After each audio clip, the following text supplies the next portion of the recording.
everyone, I'm Jaisal Marie Mendoza from BSTM1B and welcome to my video reflection on Chapter 3, the material about planning and decision making in management.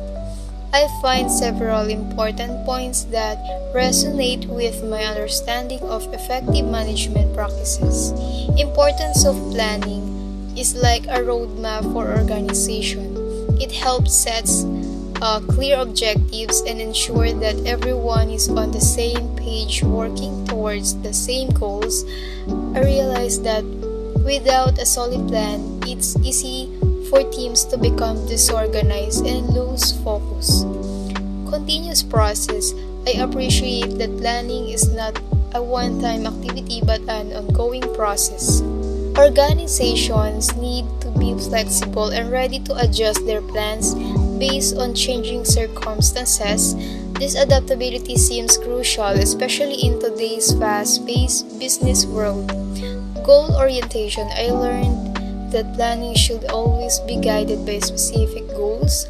Having a clear objectives gives direction to all efforts and helps measures progress.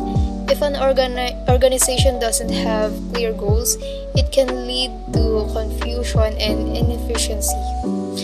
Different types of planning. Understanding the various types of planning, strategic, tactical, and operational helps clarify how organizations into specific actions. It's interesting to see how each type of planning plays a role at different levels of the organization. Decision making. About decision making condition risk uncertainty.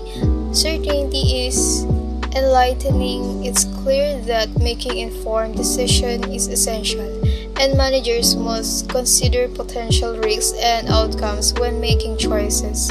In conclusions, the insights about planning and decision making have depend my understanding of management.